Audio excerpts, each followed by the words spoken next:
জবান খুলে পড়েন আউযু বিল্লাহি মিনাশ শাইতানির রাজিম বিসমিল্লাহির রাহমানির রাহিম ইন্নামাল মুমিনুনা আল্লাযীনা ইযা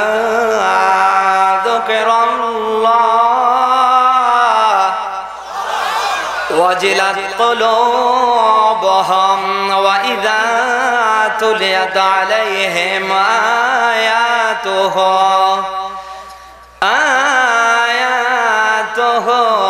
زادتهم إيمانا وعلى ربهم يتوكلون।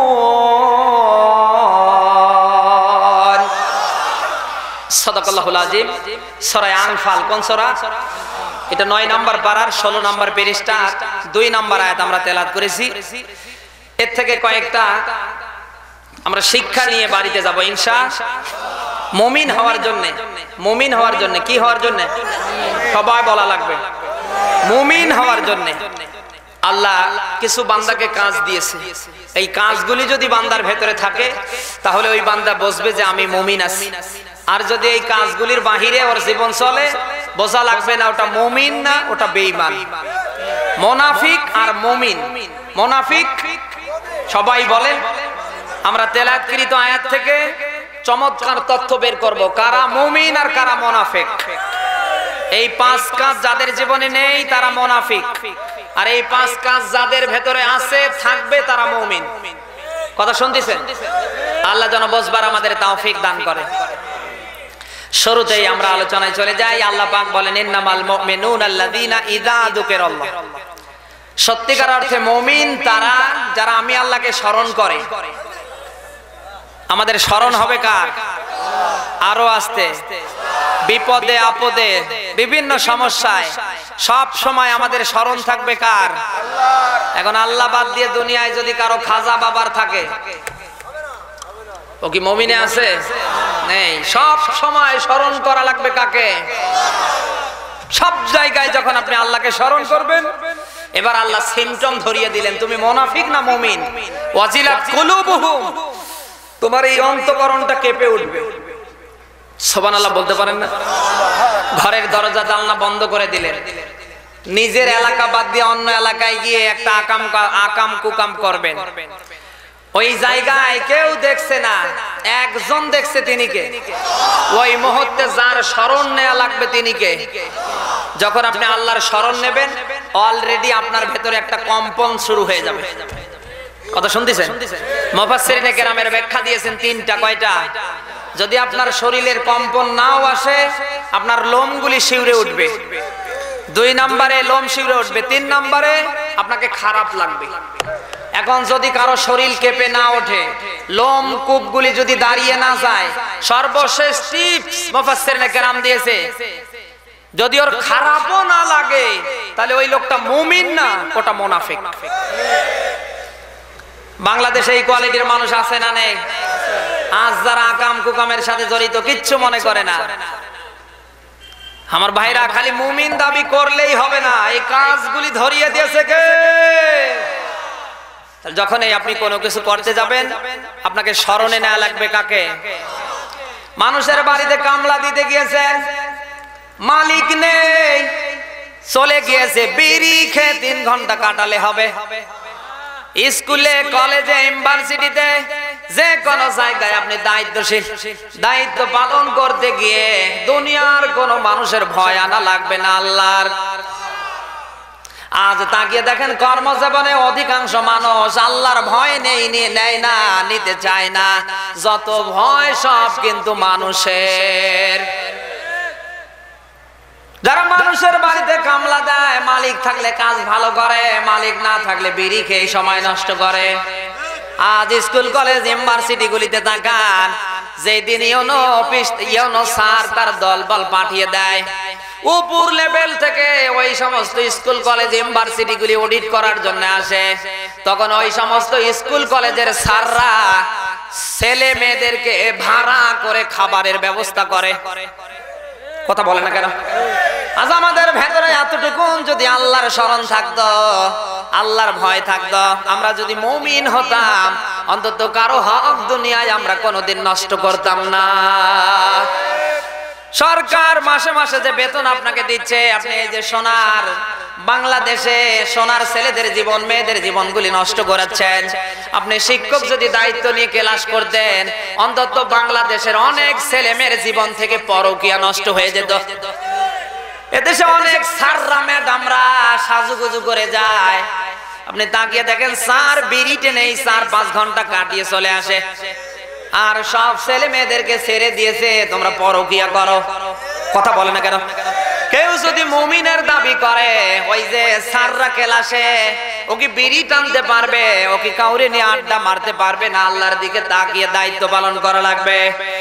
আর যদি স্কুল কলেজ মাদ্রাসা ইউনিভার্সিটির স্যাররা সঠিকভাবে আল্লাহর দিকে তাকিয়ে মুমিন হওয়ার স্বপ্ন দেখতো, অন্তত বাংলার মাটিতে একটা স্টুডেন্টকে ঝরে পড়া আমরা দেখতাম না। এজন্য মুমিন হতে গেলে 1 নাম্বার কাজ আমার আল্লাহ দিয়েছে, বান্দা দুনিয়ার ময়দানে যখনই তুমি কোনো কাজ করবা, দুনিয়ার কাউরে স্মরণ করলে হবে না, একমাত্র আমি আল্লাহরে স্মরণ করা লাগবে। যখন আমি আল্লাহর স্মরণ এসে যাবে, সঙ্গে সঙ্গে তোমার অন্তঃকরণটা আমি আল্লাহর ভয়ে কেঁপে উঠবে। 2 নম্বরে মুমিন হওয়ার ব্যাপারে তথ্য দিলেন কে? আল্লাহ পাক বলেন, ওয়াইদা তুলিয়াত আলাইহিম আয়াতুহু সাদাতহুম ঈমানা। আল্লাহ বলেন, ও দুনিয়ার ইমানদারেরা, মুমিনেরা, কেমনে মুমিন হতে হয় দেখো, আমি আল্লাহ তোমাদের বলছি।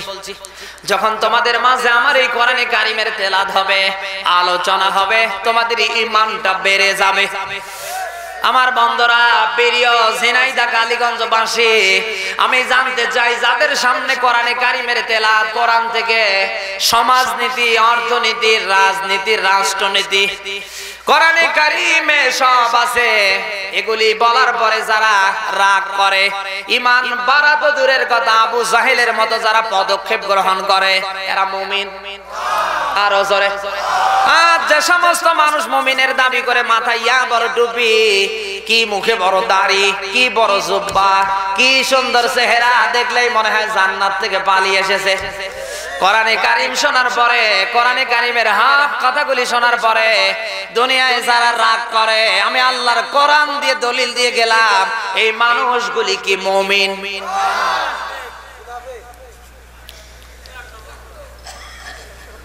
আমার বান্দারা, এই জন্য কোরআনে কারিম শোনার পরে, কোরআনের তেলাওয়াত যখন হবে, মুমিনের ঈমান কমবে না, বরং বাড়বে। আর মুনাফিকের এই শুধু খালি চুলকানি বাড়বে। কোন জায়গায় কখন চুলকাবে কে দেখে দেখুক, ওর বেটি দেখলেও ও কখনো চুলকানি বন্ধ করবে না। এই এলাকায় এরকম চুলকানি রোগী নেই? হাটে বাজারে মাঝে মাঝে দেখি চা খায় আর এমন জায়গায় চুলকায়। আমার এক হুজুর ছিল এরকম, আমি বললাম, হুজুর এত চুলকায়? কত চুলকালে আমি কি করব? তা আপনি কি করবেন? এত ছাত্রর মাঝে আপনি এমন জায়গায় হাত দিচ্ছেন। আচ্ছা, বাংলাদেশের মাটিতে কোরআনে কারিম শোনার পরে, কোরআনের হক কথা শোনার পরে যাদের এইরকম চুলকানি অ্যালার্জি বাড়ে, বোঝা লাগবে ওটা মুমিন না, ওটা টাটকা মুনাফিক। আর মুনাফিক যদি মারা যায়, ওর জন্য দোয়া করা মুমিনের জন্য জায়েজ নেই, এটা হারাম, হারাম, হারাম। দেখেন এখন এই মুনাফিকি করে কারা? ও যদি নিজের বাবাও হয়, ওর জন্যও আপনি মুমিন মুসলমান, আপনার দোয়া করা চলবে না। মরার পরে আস্তে করে জানাজায় গিয়ে খালি গালি, শয়তান কোথাকার, আজীবন তোর কারণে ইসলামী আন্দোলনে যেতে পারিনি, আজীবন ইসলামের প্রতিবন্ধকতা সৃষ্টি করেছিস, এখন ঠেলাটা পাবি। দোয়া হবে। কোন মুনাফিকের জন্য দোয়া করা চলবে? সবাই বলেন, ইমাম করে করুক, পিছনে একটা লোক করবেন না। কি মুনাফিককে চেনা সহজ না কঠিন? কোরআন শুনলে, কোরআনের স্পষ্ট কথা শোনার পরে যার ঈমান না বেড়ে রাগ বাড়বে, বোঝা লাগবে ওইটাই মুনাফিক। আর ওইটার ভেতরেই আব্দুল্লাহ ইবনে উবাই সলুলের রক্ত আছে। আল্লাহর নবীর মতো মানুষ ওদের নিয়ে দোয়া করেছে, কবুল হয়নি, আল্লাহ ফেরত দিয়েছে। আর আপনি তো ছোট, নবীর মতো মানুষের দোয়া ফেরত দেয় আর আপনার কবুল করবে? করবে না। এই জন্য কোনো লাভ নেই, খালি গালি আর গালি। কে মনে থাকবে তো? বলছিলাম যে সূরা আনফালের এই 2-3 নম্বর আয়াতে মুমিন এবং মুনাফিককে চেনার আল্লাহ কাজ 5টা দিয়েছে। কয়টা? তাহলে 2 নম্বর কাজ কি? এই কোরআন শরীফ। তাহলে যারা কোরআনের পক্ষে আসতে চায় না এরা মুমিন। এতক্ষণের ওয়াজ ঠিক আছে না? যারা আল্লাহর জমিনে দিন কায়েমে বাধা দেয়, টুপিওয়ালাদেরকে জেলখানার থেকে বিদায় করতে চায়, গোটা দুনিয়াটা নিজের বাবার মনে করে দলিল করে নিয়ে 71-এর টার্গেট পর্যন্ত মেরে খেতে চায়, ওরা মুমিন দাবি করলে মুমিন নয়, ওরা মুনাফিক।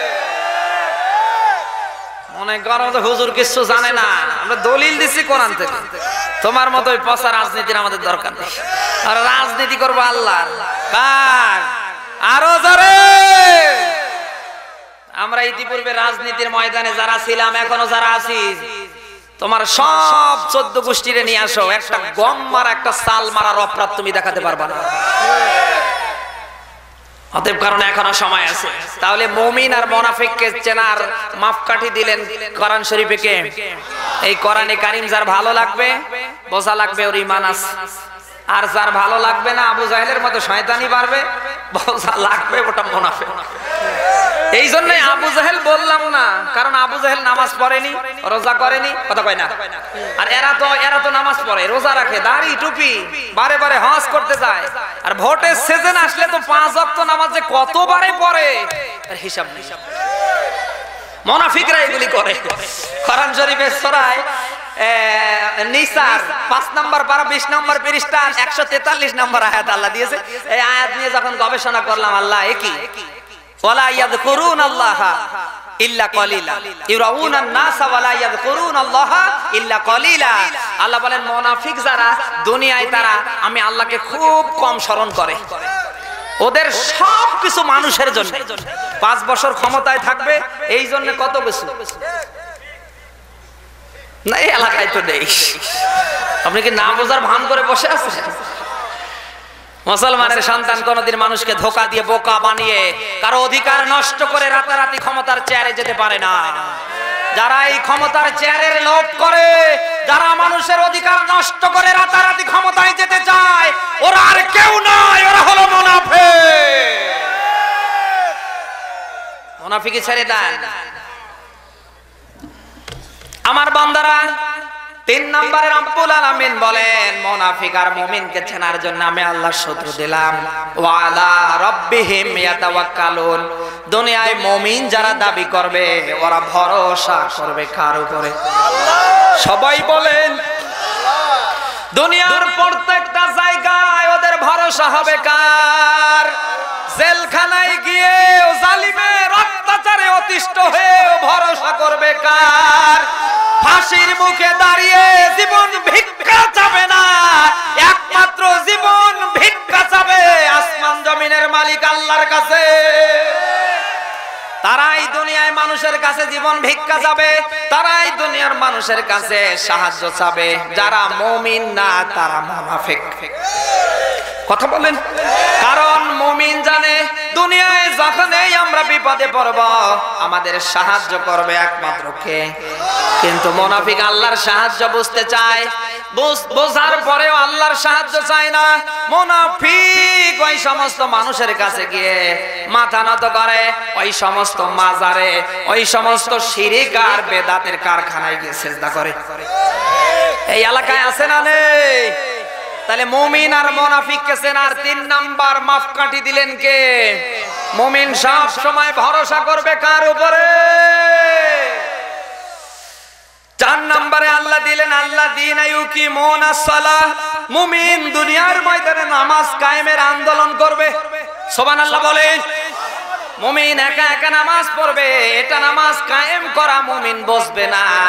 কারণ মুমিন একা একা নামাজ পড়তে চায় না, গোটা বাংলার সব মুসলমানকে নিয়ে মুমিন নামাজে দাঁড়াতে চায়। এই জন্য মুমিন সব সময় চেষ্টা করে ওই সমস্ত নামাজীদেরকে বাংলার চেয়ারগুলিতে, এমনকি সংসদ ভবনে পাঠাতে। কথা কি শুনতেছেন? কারণ নামাজি মানুষেরা যদি দুনিয়ার চেয়ারগুলি দখল করে তাহলে নামাজের বিল পাস করতে তাদের জন্য সহজ হবে না কঠিন হবে। এই জন্য দুনিয়ায় কেউ যদি মুমিন দাবি করে শুধু নামাজ পড়লেই হবে না, নামাজ কায়েম। কায়েম শব্দ কোরআন শরীফের ভেতরে মহান রব্বুল আলামিন দুইটা জিনিসের আগে আকিম আল্লাহ দিয়েছে, একটা নামাজের আগে আর একটা ওজনের আগে। কথা শুনতেছেন? ওয়াকিমুল ওয়াজনা বিল কিসতি ওয়ালা তুখসিরুল মিজান। আল্লাহ বলেন যখন তোমরা ওজন করবা, যখন তোমরা পরিমাপ করবা, তখন এই কায়েম করা লাগবে। কি করা? সবাই বলেন নামাজের আগে ওয়াকিমিস সালাহ, নামাজ প্রতিষ্ঠা করা লাগবে। কথা কার? তাহলে ওজনের আগে কায়েম, নামাজের আগে। সবাই বলেন। এখন কায়েম কি জিনিস আমি কি বলবো? যুবক যারা তাদের প্যান্ট পরা কায়েম আছে না নেই? আমরা হুজুর যারা আমাদের মুখে দাড়ি, আমাদের মাথায় টুপি, আমাদের পরনে পাঞ্জাবি বা জুব্বা কায়েম আছে না নেই? বাংলাদেশের সব হুজুরকে দেখবেন হয় মুখে দাড়ি, নতুবা টুপি, নতুবা পাগড়ি, নতুবা পাঞ্জাবি, নতুবা জুব্বা। এর নাম কায়েম। সমাজে মানুষ কিছু নামাজ আদায় করবে আর কিছু করবে না, এটার নাম নামাজ কায়েম না। রাষ্ট্রীয়ভাবে মুমিন ঘোষণা করতে চায়, রাষ্ট্রীয়ভাবে নামাজের বিল মুমিন পাস করাতে চায়। জোহরের আযান হলে মুমিন দাবি করলে নামাজে দাঁড়াতে হবে। ইউনিয়ন থেকে পার্লামেন্ট পর্যন্ত সবাই জোহরের ফরজ নামাজে দাঁড়িয়ে যাবে। এর নাম কায়েম। কথা কি আপনি শুনতেছেন? তাহলে মুমিন এবং মুনাফিকের ভেতরে 4 নাম্বার মাপকাঠি আল্লাহ দিলেন। মুমিন চায় নামাজ কায়েম করতে। কথা বলেন। মুমিন চায় নামাজি ব্যক্তিদেরকে। কি সমস্যা? না, প্রশ্ন দিস মহিলারা। বলেন ভাই, কোন সমস্যা? না না না বলেন। আমি তো কোনো রাজনৈতিক কথা বলছি না। এখন যদি কেউ মনে করেন যে না আমি মুমিন আর মুনাফিকের কথা বলছি না, আমার বন্ধুরা, তাহলে মুমিনের 4 নাম্বার মাপকাঠি আল্লাহ কোরআনের ভেতরে দিলেন। মুমিন সব সময় নামাজ কায়েমের আন্দোলন করবে। কোন কায়দায় দেশের রাষ্ট্রীয়ভাবে নামাজ কায়েম হবে ওই ব্যাপারে মুমিন চেষ্টা করবে। কথা বলেন। আর নামাজ কায়েমের আন্দোলন করতে গিয়ে বিশ্বনবী মুহাম্মদ রাসূলুল্লাহর মতো যদি নির্যাতিত হওয়া লাগে, বিশ্বনবী মুহাম্মদ রাসূলুল্লাহর মতো যদি দেশ ছাড়া লাগে, মুমিন তাও ছাড়বে, তাও মুমিন নামাজ কায়েমের পক্ষে আন্দোলন করবে। এটা মুমিনের গুণ দিয়েছে কে? কিন্তু মুনাফিক ওটা যাবে না। আপনারা শুনেছেন ঢাকার এক গার্মেন্টসে নামাজ বাধ্যতামূলক করা হয়েছে। কি শুনেননি? ফেসবুকে, ইন্টারনেটে, ইউটিউব টিউবমেটে দেখেননি? আমার বন্ধুরা, দেশে আমরা হুজুরেরা যতই ওয়াজ করি, আমাদের ওয়াজ দিয়ে দেশের মানুষ কিছু নামাজ পড়বে, কেউ পড়বে না। কিন্তু এই নামাজ কায়েম যদি রাষ্ট্রীয়ভাবে আমরা মুমিনেরা করতে পারি, আজান হওয়ার পরে রোড ঘাট রাস্তাপথ সব বন্ধ হয়ে যাবে। মুমিন দাবি করলে, মুসলমান দাবি করলে ওকে নামাজে দাঁড়াতে হবে। কথা বললে কেন? দক্ষিণবঙ্গে কয়েকটা সফর ছিল, সেখানে দেখলাম অনেকগুলি গাড়ি। আমরা যখন মাগরিবের নামাজের ওয়াক্ত হয়ে যায়, গাড়ির ড্রাইভার আস্তে করে গাড়ি ব্রেক দেয়, তখন দেখি যে 15-20টা লাইন ধরা গাড়ি, সব গাড়িগুলো ব্রেক দিয়ে সব মানুষগুলি মাগরিবের নামাজ, আসরের নামাজ আদায় করছে। সুবহানাল্লাহ বলতে পারেন না? আমার ড্রাইভারকে আমি বললাম, এটা আল্লাহর দেশে যদি আল্লাহর দিন কায়েম হয়, এদেশে যদি ইসলাম প্রতিষ্ঠিত হয়, এদেশে যদি টুপিওয়ালারা ক্ষমতায় আসে, তাহলে এই রকম চিত্রই বাংলার মাটিতে তৈরি হবে। আজান হওয়ার পরে ডিসি, এসপি, এমপি, মন্ত্রী, মিনিস্টার, ইউনো থেকে পার্লামেন্ট পর্যন্ত সব কর্মসূচি বন্ধ হয়ে এক আল্লাহকে সিজদা দানের জন্য সবাই দাঁড়িয়ে যাবে। আজ আমাদের সমাজে এত দুর্ভিক্ষ, আজ আমাদের সমাজে এত অভাব অনটন, রাষ্ট্রীয়ভাবে যদি যাকাত ব্যবস্থা চালু থাকতো, বাংলাদেশের যত সম্পদ, আমার তো মনে হয় বাংলাদেশে কোনো মানুষ খেয়ে শেষ করতে পারতো না। কিন্তু দেশে তাকিয়ে দেখেন, দারিদ্র মুক্ত করার জন্য, ডিজিটাল দেশ গঠন করার জন্য এ দেশ থেকে ও দেশ থেকে ভিক্ষা করে আমাদের মাননীয় প্রধানমন্ত্রী নিয়ে আসে। কিয়ামত পর্যন্ত অন্যান্য দেশেরা এই দেশে কিছু দিলে আমার তো মনে হয় 99% মানুষের সচ্ছলতা ফিরে আসবে না। কথা বলেন, আগামী কালকেই পার্লামেন্টে যদি মাননীয় প্রধানমন্ত্রী 16 কোটি মানুষের জননী শেখ হাসিনা যদি বক্তব্য দেয়, আমার এই দেশকে ডিজিটাল করতে, দারিদ্র মুক্ত করতে, আমি যাকাত ব্যবস্থা করার আর ইসলাম দিয়ে বাস্তবায়ন করলাম। যারা যাকাত দেবে না 3 মাস করে জেল, 5 লক্ষ করে টাকা জরিমানা। এই কালীগঞ্জ ঝিনাইদার কোন মানুষ ওর উপরে যদি যাকাত ফরজ হয়ে থাকে, জমির ফসলের উপর যদি ওসর ওয়াজিব হয়ে থাকে, ও না দিয়ে বাঁচতে পারবে? আরো আসতে বলেন, কোনটা করবি কর, হয় জেলখানায় যান অথবা জরিমানা দিন। সরকারি চাকরি যারা করে তাদের ইনকামের, তাদের আয়ের উৎসের উপরে ট্যাক্স আছে না নেই? আমার সাথে এক ডাক্তার সব সময় ঘরে, এই বক্তৃতার সিজনে আসতে পারছে না, তো ওই ওনার যখন আয়ের উৎস থেকে ইনকাম ট্যাক্স নেওয়া শুরু করছে, জমি এত বিঘা কেটে সেটে দিচ্ছে এত বিঘা, আয়ের উৎস এমন, মানে তারা নাড়া করে একটা রিপোর্ট তৈরি করে দিচ্ছে। চাকরিজীবীদের আপনার এই যে আয়ের উৎস থেকে কর দেওয়া লাগবে, সরকার এটা বাধ্যতামূলক করেছে। কথা বলে না কেন?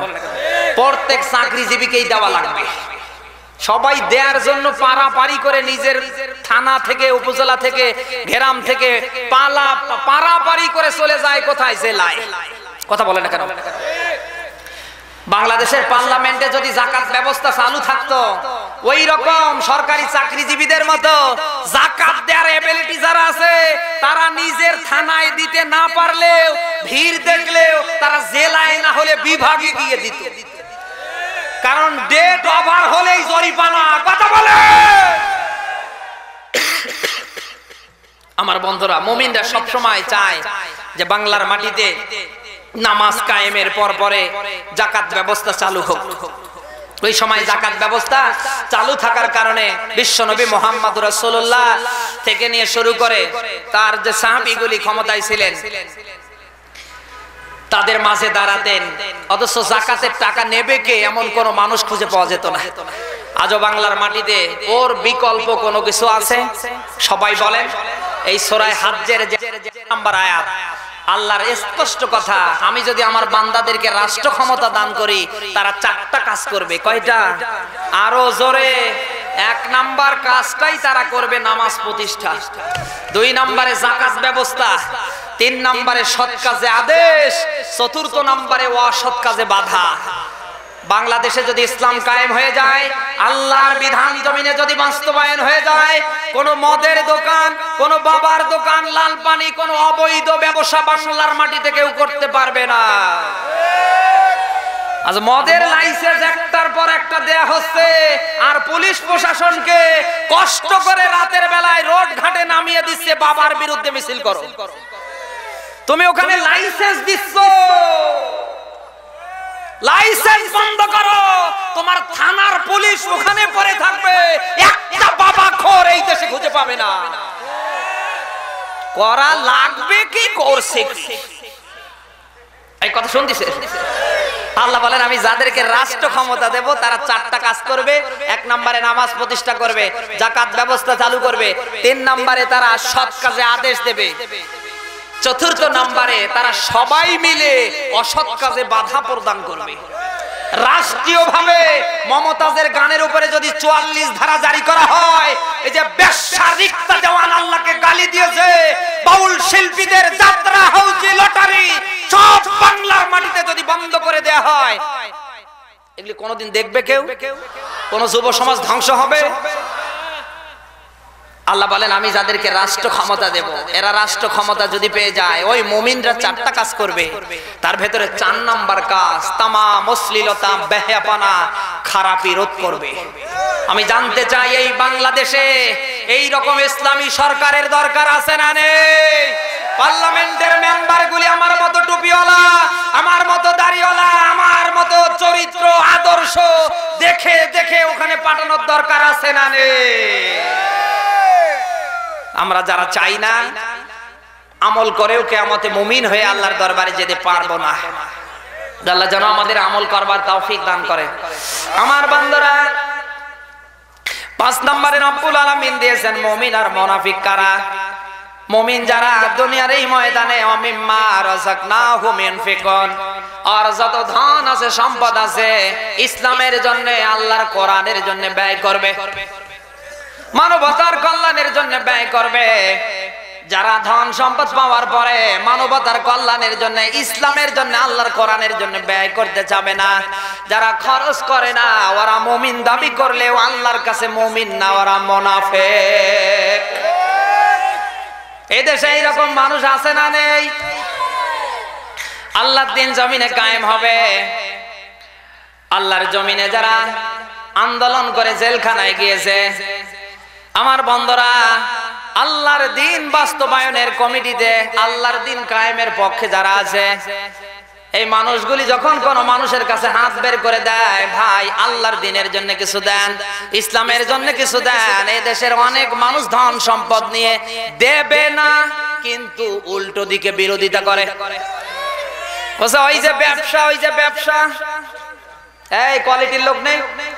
আমি আবারও বলছি, কেউ যদি মুমিন আর মুনাফিক বুঝতে চায়, সূরা আনফালের 2 নাম্বার আর 3 নাম্বার আয়াতটা জীবনে নেওয়া লাগবে।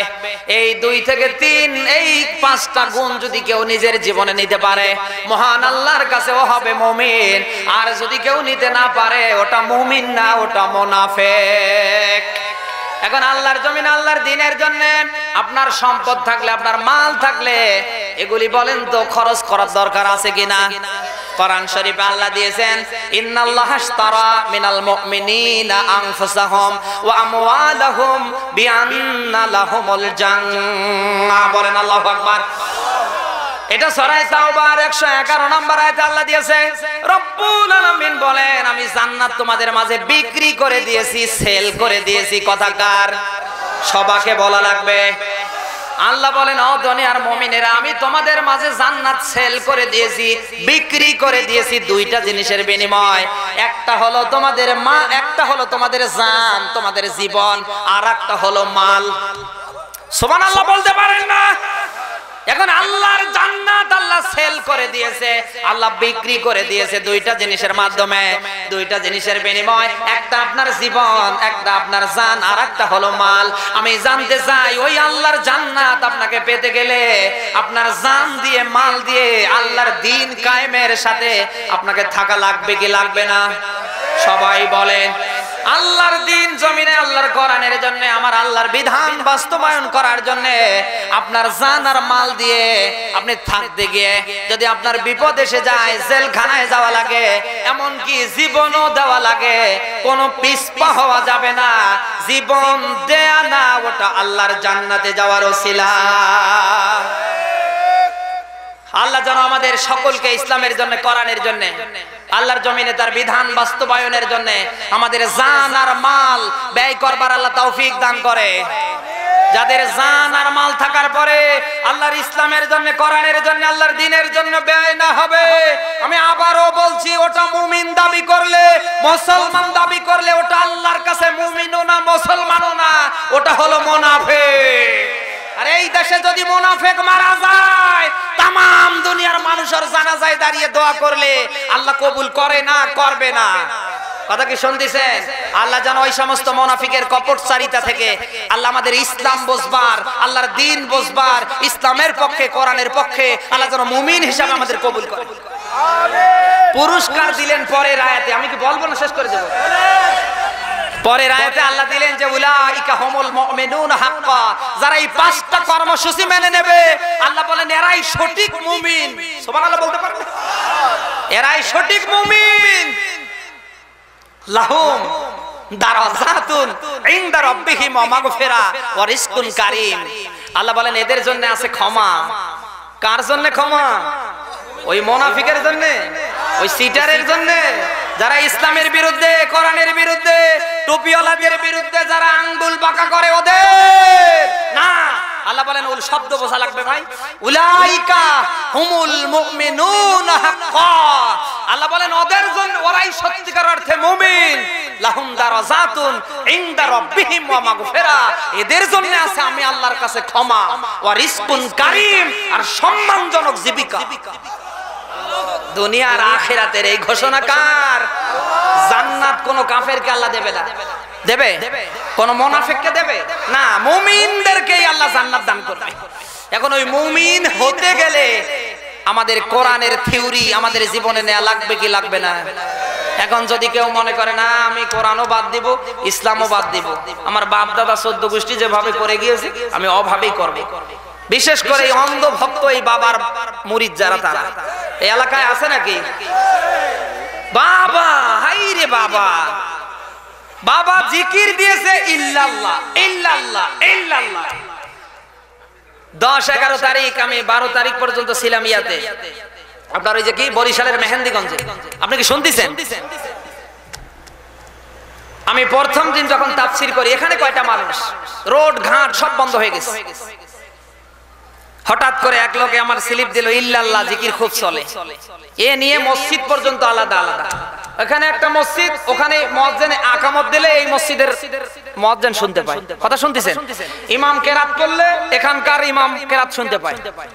শুধু ইল্লাল্লাহর জিকির নিয়ে মারামারি করে মসজিদ আলাদা করে ফেলেছে। দলিল যখন আমারে দিল, এই যে ইল্লাল্লাহর জিকির, আচ্ছা যারা ইল্লাল্লাহর জিকির দিয়েছে তারা তো আর মূর্খ না, তারা তো আলেম। কথা কয় না? আচ্ছা ইল্লাল্লাহ শব্দের অর্থ কি? আল্লাহ ছাড়া, আল্লাহ ছাড়া, আল্লাহ নেই, আল্লাহ নেই। ওই ভণ্ডরা জিকিরের নামে, জিকির একটা ইবাদত, জিকিরের নামে এমন ইবাদত ধরিয়ে দিয়েছে। আর এই মূর্খ যেগুলো, ওরা মনে করে এই ইল্লাল্লাহ ইল্লাল্লাহ করলেই মনে হয় আল্লাহকে পাওয়া যাবে। আল্লাহ ছাড়া, আল্লাহ ছাড়া, আল্লাহ ছাড়া। আমার তো একটা নাম আছে না নেই? আমার পাশে আমির হামজা ভাই আছে, তার তো একটা নাম আছে না নেই? আপনার তো একটা নাম আছে না নেই? আপনার নাম ধরে যদি কেউ না ডাকে আপনি কি তাকাবেন? সবাই বলেন এই যে ইল্লাল্লাহ ইল্লাল্লাহ ইল্লাল্লাহ। আরে কিয়ামত পর্যন্ত শয়তান, তুমি ওটা বলতে বলতে মারা গেলেও তো আল্লাহ তাকাবে না। আরে এই সমস্ত অন্ধভক্ত বাবার মুরিদ যারা, ওরা আল্লাহর চেয়ে রাসূলের চেয়ে বাবাকে বড় মনে করে। আর এমন এমন কথা বলে, আমাদের দরকার নেই। পীর সাহেব কি তোমাদের চেয়ে কম জানে নাকি? আজ অধিকাংশ পীরের দরবার রাজতন্ত্র। কথা বললে কেন? এমনও পীরের মুরিদ আছে ওই পীরকে 17 বার পড়ানোর যোগ্যতা রাখে, অথচ দেখেন পীর সাহেব আস্তে করে যখন বুড়ো হয়ে যায় চেয়ার থেকে নেমে ওর ছেলেকে আস্তে করে বসিয়ে দেয়। ইসলাম রাজতন্ত্র জায়েজ করে, ইসলাম রাজতন্ত্র হারাম করে দিয়েছে। আল্লাহ এবং তার রাসূল রাজতন্ত্র সমাজতন্ত্র পছন্দ করে। প্রত্যেকটা পীরের দরবারে রাজতন্ত্র সমাজতন্ত্র চলছে, এটা সম্পূর্ণ হারাম হারাম। এই জন্য যারা মুরিদ সেজে গিয়েছেন, ওই হারাম জায়গায় গেলে আপনার জীবনের সব বৈধ জিনিস আল্লাহ হারাম করে দেবে। কিসের বাবা, কিসের বাবা? ইসলাম এগুলি সাপোর্ট করে না। বিশ্বনবী মুহাম্মদ রাসূলুল্লাহর শেষ বক্তব্য বিদায় হজ্জের ভাষণে, তারাক্তু ফিকুম আমরাইন, আমি দুইটা জিনিস তোমাদের মাঝে রেখে গেলাম, একটা কিতাবুল্লাহ আর একটা সুন্নাতে রাসূল। সুবহানাল্লাহ বলতে পারেন না? আমাকে একটা হাদিস দেখান ওই সমস্ত বাবার নাম নিয়ে গেছে।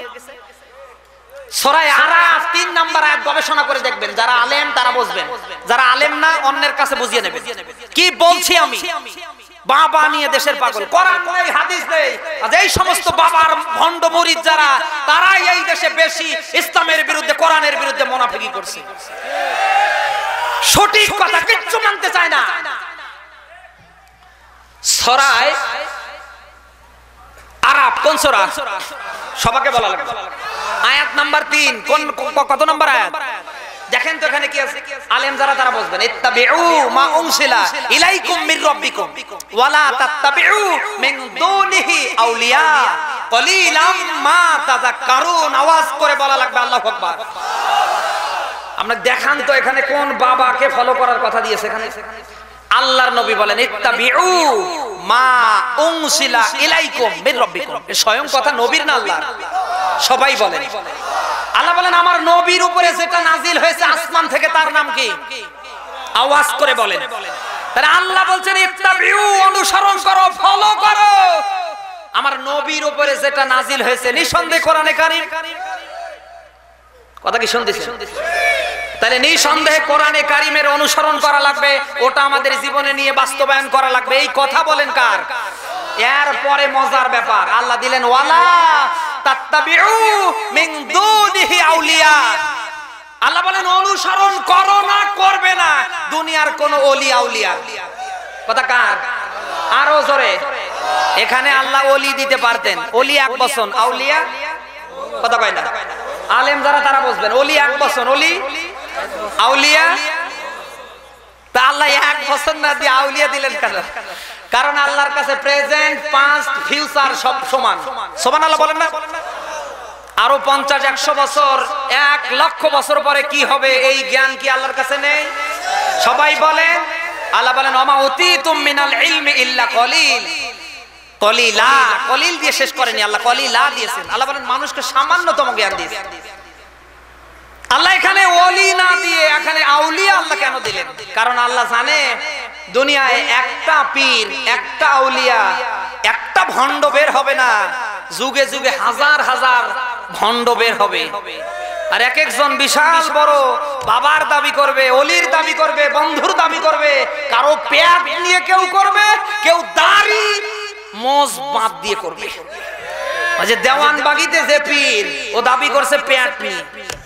কি পেট গো আল্লাহ! আর বাবা গায়েব জানে না, শয়তান কোথাকার। গায়েবের মায়াকচ্ছত্র মালিকানা কার হাতে? বিশ্ব নবীর মতো মানুষও গায়েব জানে না। কথা বলে না কেন? আজ এই অন্ধ বাবার অন্ধ ভণ্ড মূর্খ মুরিদ যারা, তারা মনে করে বাবা আমার গায়েব জানে। টেরাক নিয়ে বলে বের হবে কিয়ামত। আমার বান্দারা কি বোঝাচ্ছিলাম? আল্লাহ পাক বলেন ওয়ালা তাত্তাবিউ মিন দুনিহি আউলিয়া। কোন ওলির, কোন বুজুর্গের, কোন ওই ধরনের বাবার ইতাআত করা যাবে না, করবে না, করিও না। কথাকার তাহলে ইতাআত করা লাগবে। আল্লাহ দিলেন কোরআনে কারীমের। এখন কোরআন বাদ দিয়ে দুনিয়ায় যারা ওই সমস্ত বাবাকে ফলো করে, বাবা এমন এমন জিকির দিয়েছে, ওটাকে ইবাদত মনে করে সকালে সন্ধ্যায়। আমি এই যে ফরিদপুরে একটা মাহফিল করতেছিলাম, ওখান থেকে আসার পরে এক হোটেলের নাম দেখলাম, সাইনবোর্ডে দিয়েছে ফরিদপুরি হোটেল। ভাবলাম জায়গার নাম হয়তো ফরিদপুর, ওই জন্য হোটেলের মালিক নাম দিয়েছে ফরিদপুরি। আলেম মানুষ দেখার পরে যত্ন মত্ন করে খাবার খাওয়ানোর পরে এমন একটা পর্যায়ে বাবার নামে জিকির দিয়েছে। জিকির করতে কি দেখে ফেললাম, জুতা দুইটা আলাদা করে ফেললো।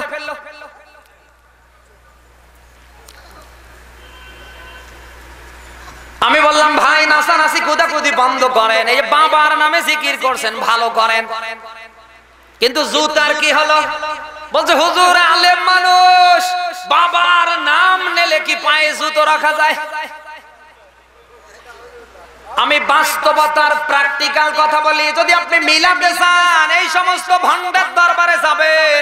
বিশ্বনবী মুহাম্মদ রাসূলুল্লাহর রওজা শরীফে যে দিক দিয়ে ইচ্ছা মানুষ যায়, অথচ এই ভণ্ডের দরবারে যেতে গেলে জুতো মুজে সব খুলে একদিকে যাওয়া লাগে, আবার আর একদিকে বের হওয়া লাগে। এই কথা বলে না কেন? যারা এই দুনিয়ায় বিশ্বনবী মুহাম্মদ রাসূলুল্লাহর উপরে বাবাকে স্থান দিয়েছে, এরা মুমিন দাবি করলে, মুসলমান দাবি করলে আল্লাহর কাছে মুমিন মুসলমান নয়, এরা হলো নামধারী মুনাফিক। বিশেষ করে এই এলাকার মহিলারা ওই সমস্ত বাবার জন্য পাগল। জাহাজে লঞ্চে যখন মাহফিল করতাম, মাঝে মাঝে কিছু মেয়ে মানুষ যায় বাবার দরবারে, ডেকে বলতাম মা তুমি বাবার দরবারে যাও। বৃদ্ধা মা একটা পর্দা করো না, একটা বোরকা পরো না, মরা বাবার কাছে গিয়ে তোমার কি দেবে? তুমি ওই বাবার কাছে গিয়ে কি পাবে? উল্টো দিকে ওই মহিলা এমন কথা বলে, ওখানে থাকার আর কোনো জায়গা নেই। সচেতন হওয়া লাগবে, অ্যাক্টিভ হওয়া লাগবে। আজ এই বাংলার মাটিতে যদি কোরআনে কারিমকে বাস্তবায়ন করার জন্য, কোরআনের ফরজ বিধানকে আমরা প্রতিষ্ঠিত করার জন্য মাঠে সবাই সব টুপিওয়ালারা নেমে পড়তাম, অন্তত ঈমান নষ্ট করার জন্য যে সমস্ত ভণ্ডের দরবার এই দেশে আছে, শিরক আর বিদআত নামক কোন দরবার থাকতো না। আজ আল্লাহকে নিয়ে, বিশ্বনবী মুহাম্মদ রাসূলুল্লাহর চরিত্র আদর্শকে নিয়ে, ইসলামকে নিয়ে, ইসলামী আন্দোলনের কর্মীদেরকে নিয়ে এদেশে কত কিছু হয়, ওই সমস্ত বাবারা কিচ্ছু বলে না, শুধু ওখান থেকে বিরোধিতা করে। সচেতন হওয়া লাগবে, অ্যাক্টিভ হওয়া লাগবে। আপনারা যারা দায়িত্বশীল আছেন, মসজিদের বিশেষ করে মুসল্লি যারা ওই সমস্ত বাবার দরবারে যায়, কথা শুনতেছেন? ওই সমস্ত বাবার দরবারে যে সমস্ত মুসল্লি যায়, ওর মা বাবা, ওর আত্মীয় স্বজন কেউ মারা গেলে, ওর কোনো অনুষ্ঠানে, এমনকি জাতীয় অনুষ্ঠান হলেও আপনার মতো ইমাম ওখানে যাবে না, যাবে না, যাবে না। আর এই সমস্ত ভণ্ডেরা এসে নামাজ নেই, কালাম নেই, এমন এমন বক্তব্য মারে, শয়তান হাসে না এলাকায় নেই। ওই নামাজ ওইভাবে পড়ার দরকার, জীবনে হেঁটে যেতেই হয়। সেজদা দেব কোথায়? গোটা দুনিয়ায় নাকি শয়তান সেজদা করে ফেলেছে। কি এই কথাগুলি বলে না? শরীয়তের মৌলবীদের কোরআন 30 পারা, আর আমাদের মারেফাতে 90 পারা। এই 30 পারা কোরআন দিয়েছে পুরা করে কে? আরো জোরে। এটা কেউ কমাতে পারবে? বাড়াতে পারবে? কেউ যদি মনে করে আরো আছে, ওর ঈমান থাকবে? থাকবে না। আল্লাহ যেন সহি সমঝ আমাদের দান করে। সবাই বলেন আমিন। যতটুকু আলোচনা হলো আমরা যেন মানবার এবং বুঝবার, বাস্তব জীবনে আমল করবার যে যোগ্যতার দরকার কামনা করছে, আবু বকরের মতো, ওমরের মতো আল্লাহ যেন দান করে। অনেক মহিলা মা বোনেরা এসেছেন। আসসালামু আলাইকুম। স্বামীর বিনা হুকুমে দান করা যাবে কিনা? স্বামীর বিনা অনুমতিতে তালিম করা যাবে কিনা? বাবা মার বিনা হুকুমে তালিম করা যাবে কিনা? খুব গুরুত্বপূর্ণ প্রশ্ন, উত্তর দিয়েই শেষ করে দেই নাকি? হ্যাঁ, এই উঠছে কেন? ওই লোকগুলি উঠছে কেন?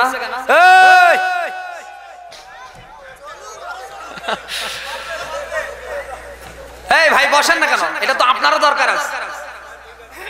বউ যে একেবারে আপনার একেবারে ওই জান্নাত থেকে এসেছে তা তো না। কি বলছি আমি এই তিনটার মধ্যে দিয়ে শোনেন। স্বামীর বিনা অনুমতিতে স্ত্রী দান করতে পারবে? পারবে না। কথা শুনতেছেন? কেন? কোরআন শরীফের সূরা নিসার 34 নম্বর আয়াতে আল্লাহ দিয়েছে, আর রিজালু কাওয়ামুনা আলান নিসা বিমা ফাদ্দালাল্লাহু বা'দুহুম আলা ওয়া বিমা আনফাকু মিন আমওয়ালিহিম। বলেন আল্লাহু আকবার। নারীদের পরিচালক, প্রেসিডেন্ট হলো তার স্বামীরা। যদি দান করতে হয়, সদকা করতে হয়, স্বামীর অনুমতি নিয়েই করা লাগবে।